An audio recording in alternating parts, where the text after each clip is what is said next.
Welcome to Tardisian Files, a show dedicated to reviewing and discussing aspects of one of the most loved and longest running British sci-fi shows.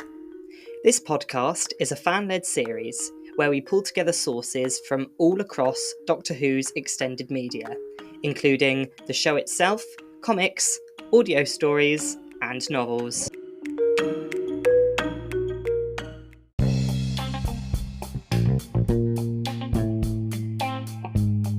This episode of the podcast was really fun to do for me because if you take somebody like Donna Noble out of this storyline, even though her role in the episode itself was minimal, the impact on the plot of this episode would have been enormous. I quite literally had to rewrite the entire episode to fit this new narrative. And so, without further ado, let's get into the scenario.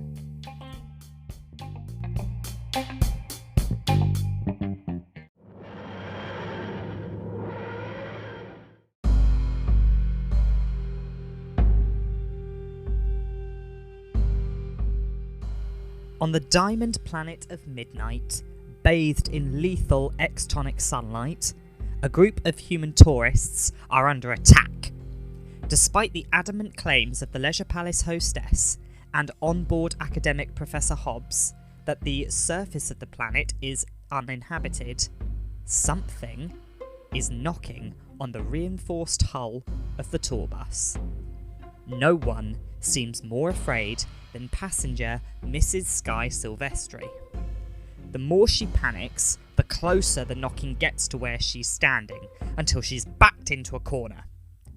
The rest of the passengers watch in horror as the invisible entity closes in on her. Skye screams as the lights suddenly go out and the tour bus starts shaking, throwing the rest of the passengers around the cabin. This is the first major deviation in the timeline, as without Donna Noble, the 10th Doctor would have had no reason to visit the Leisure Palace.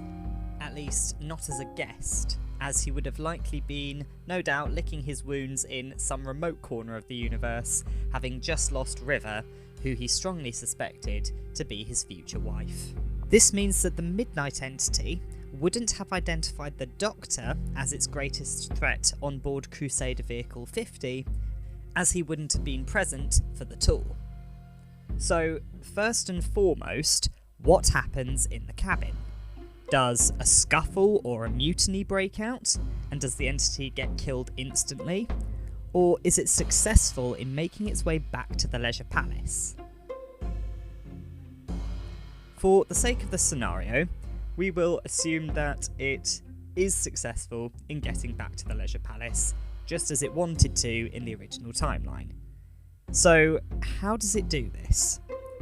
As the Doctor was equally the most intelligent and most unlikable person in the cabin in the original timeline, the entity would have likely targeted the next most intelligent and equally unlikable person in the cabin without the Doctor there. This is based on what we know about the entity, what little we know about it, as its tactic of learning involves latching onto prey, first mimicking all of them, and then synchronising with one of them and draining its target.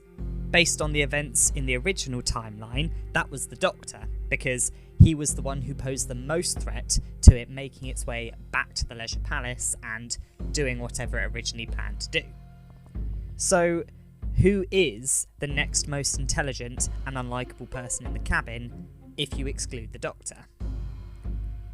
I believe that in this alternate timeline, Professor Hobbs would have become the entity's target, as he was both academically minded, and therefore most likely to have approached the entity out of curiosity, and he had also clearly displayed toxic behaviour towards Dee Dee in front of everybody else, which would have been noticed. And so, going forth with this scenario, the Professor likely would have been framed by the entity, which would have stolen his voice and successfully convinced everyone else to throw him out. Since the Doctor wasn't present, the entertainment system wouldn't have been sabotaged, and thus, no one would have noticed the Professor's vocal habits being present in the entity after it steals his voice. Except maybe for Dee Dee. However, in the heat of the moment, perhaps her judgment would have been impaired by fear and resentment. This will be important later. With the Professor vaporised, the passengers return to their seats in mournful silence, with the new corporeal and vocal entity posing as a shaken and scared Mrs. Silvestri. The entity is taken back to the Leisure Palace. A week later, the Doctor is passing through the Midnight System when the TARDIS picks up a distress signal. It's in corporate standard code, standard issue for the 27th century Universal Credit Business Networks. The Doctor decodes the signal, and it says that there is a hostile alien in containment on the planet Midnight in one of the Leisure Palace hotels. Finding this strange, knowing that there's no known native life on the planet, the Doctor locks the TARDIS onto the signal. The TARDIS materialises in the lobby of the Leisure Palace. When the Doctor steps out, the palace seems strangely deserted. All of the staff and guests are nowhere to be found. Cautiously, the Doctor calls out for anyone who is there and goes into a restaurant nearby. He's met by a small group of security staff who demand to know who he is and what he's doing there. The Doctor, instead of using the psychic paper, introduces himself honestly and says he's heard their distress signal and he's come to help. The security staff take the Doctor to the staff-only headquarters, where he's introduced to the hotel's manager. For the sake of the scenario, let's call the manager Mr. John. The Doctor introduces himself, and after convincing the manager that he's here to help, Mr. John tells him what's happened. A week ago, a Crusader vehicle was attacked by an unknown entity which possessed one of the passengers. The possessed passenger apparently mimicked all of the other passengers' speech before the entity supposedly possessed a new host, causing the other passengers to throw this man, Professor Hobbs, out of the vehicle. However, upon arrival at the Leisure Palace, after the rescue team had arrived, the entity proceeded to apparently possess members of the rescue team. This resulted in more deaths, and Mrs. Silvestri, the host of the entity, was now isolated in the hospital wing of the palace. Mr. John then shows the Doctor footage from Mrs. Silvestri's cell. She's in a straitjacket, gagged, and in a soundproof room.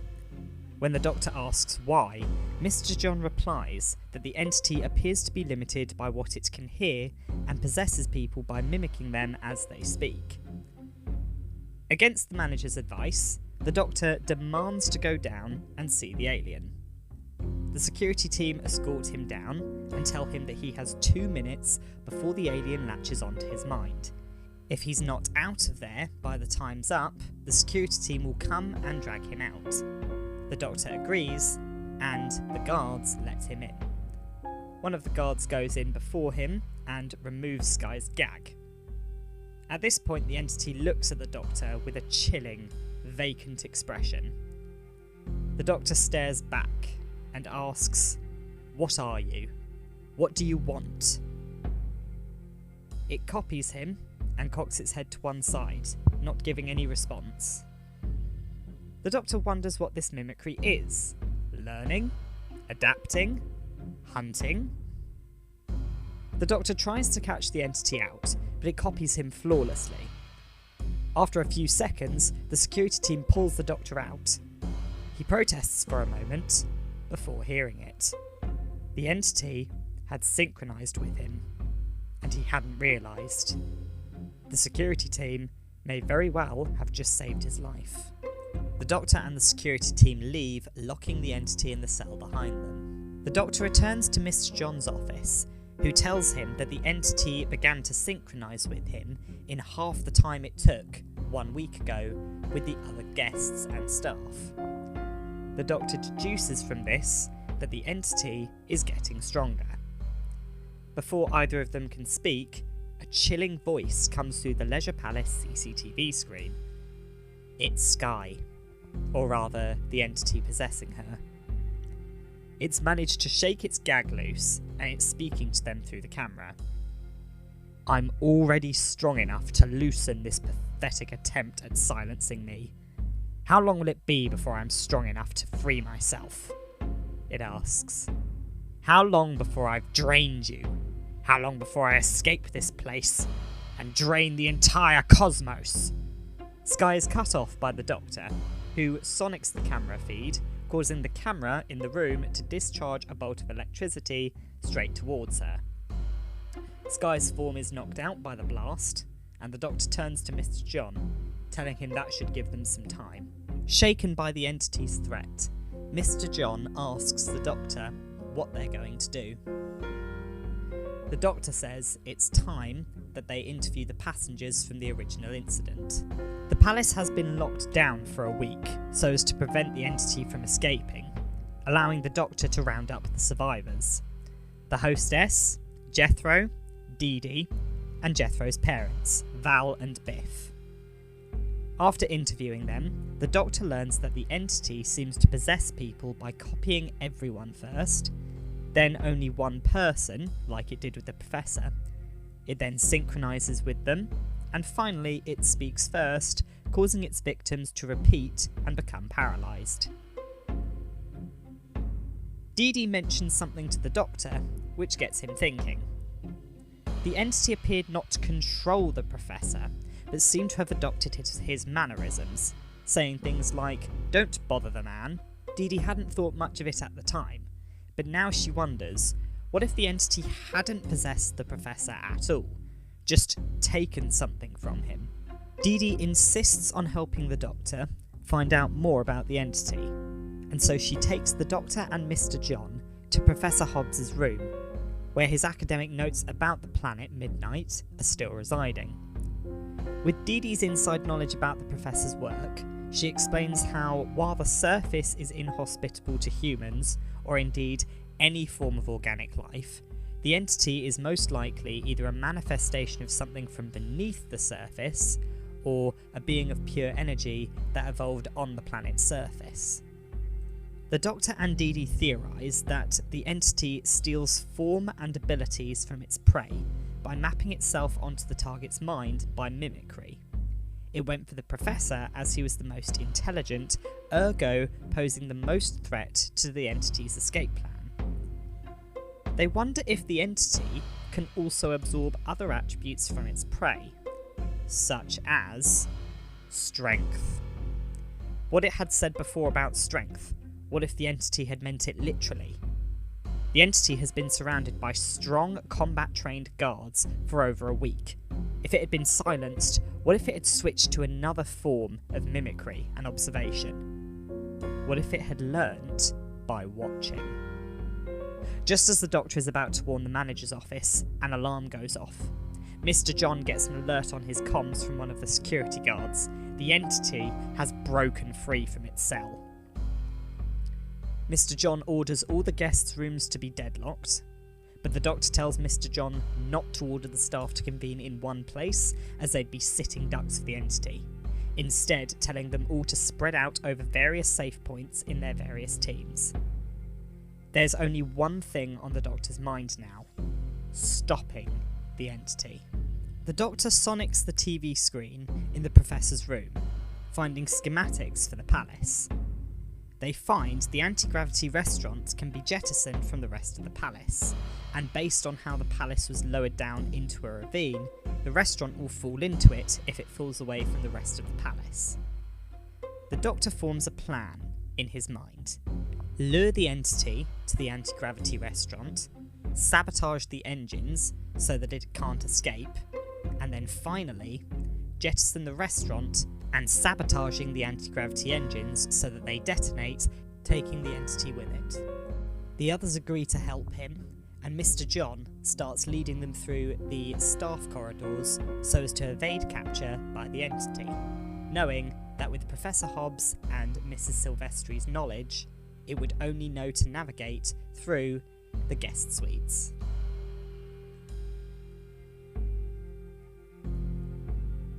As they try and work out how to capture the entity, they hear a loud banging coming from the other side of the thick steel walls surrounding them. Dee Dee freezes, remembering how this is how the entity originally attacked them on the Crusader 50 vehicle. The Doctor quickly puts a hand to either of their temples and telepathically communicates to Mr. John and Dee Dee not to move or to say anything. Mr. John speaks first, in his mind. He tells them both to go ahead and give them directions to the anti-gravity control room, telling them about the holographic entertainment system for the restaurant, suggesting that they use it as a distraction. Abruptly, Mr. John breaks from the Doctor's telepathic hold, running in the opposite direction to the way they're going, and begins to bang loudly on the walls as he goes. Realising what he's doing, the Doctor runs forward, following the directions Mr. John gave him. Halfway away, the Doctor and Dee Dee hear a metallic crunching sound and a scream. They both press on. They reach the restaurant's control hub, and the Doctor begins rigging the anti-gravity engines to indiscriminately cancel out gravity for anything that steps into the restaurant's gallery, and also setting them to overcharge. The Doctor looks over and sees Dee Dee expertly setting up the holographic entertainment system. She explains how she worked one summer in a theme park which had the same system, and she can use it to lure the entity by creating some hard light holograms to fool it into entering the gallery. The Doctor smiles at Dee Dee's brilliance, and they get to work. Meanwhile, the entity is sauntering through the Leisure Palace, marvelling at the carnage it's left behind. Victims paralysed as it drains their strength, their smell, their hearing. They're all making it stronger.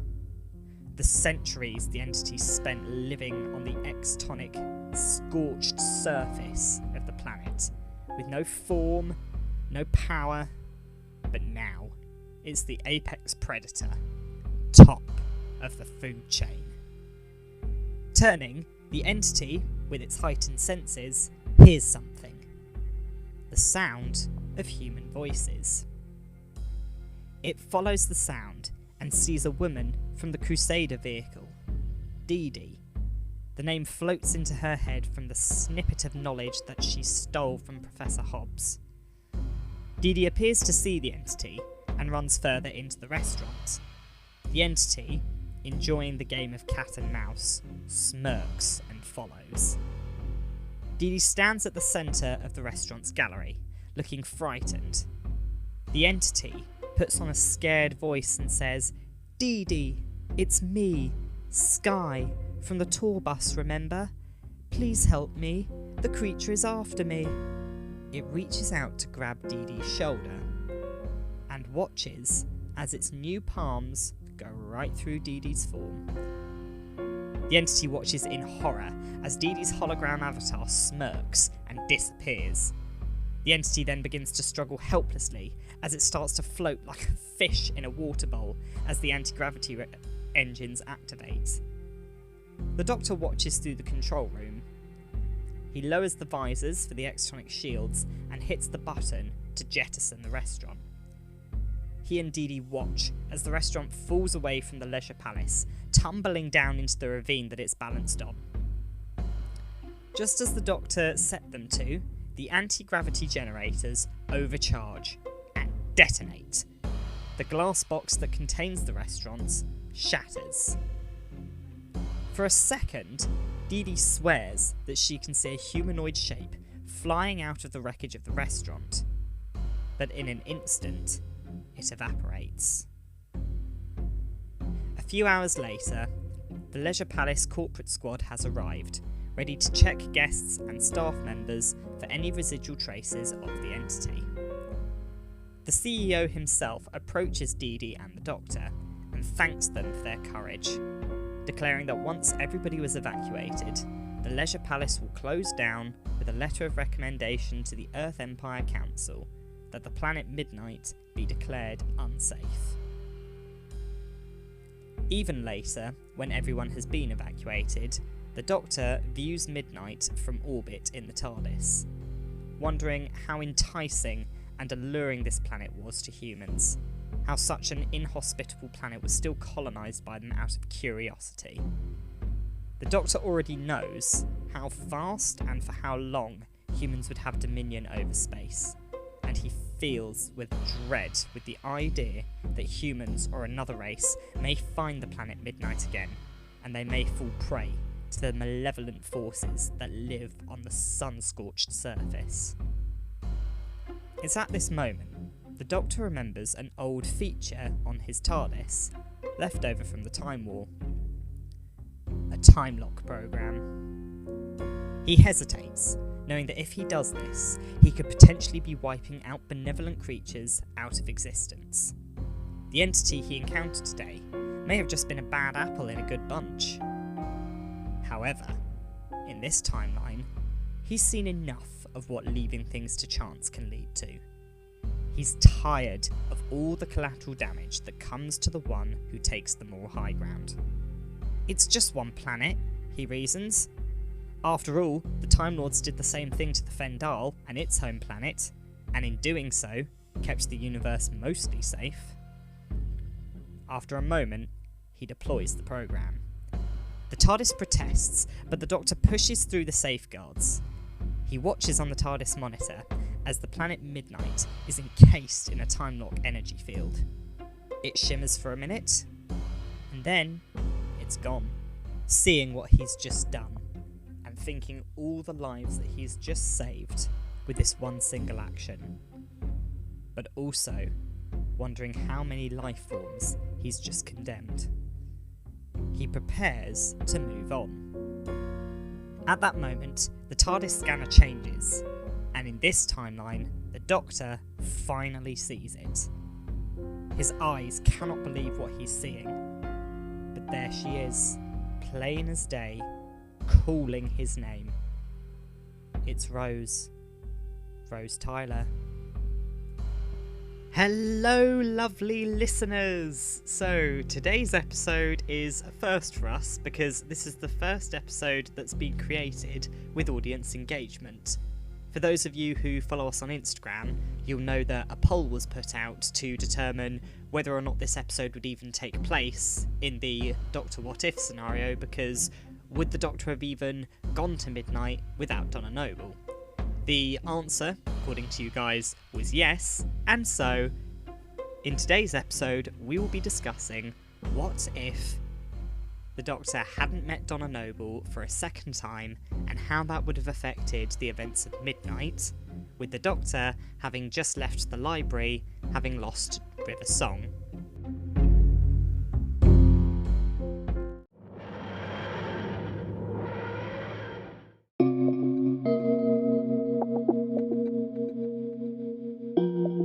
If you enjoyed this episode, please leave a like and share with your friends.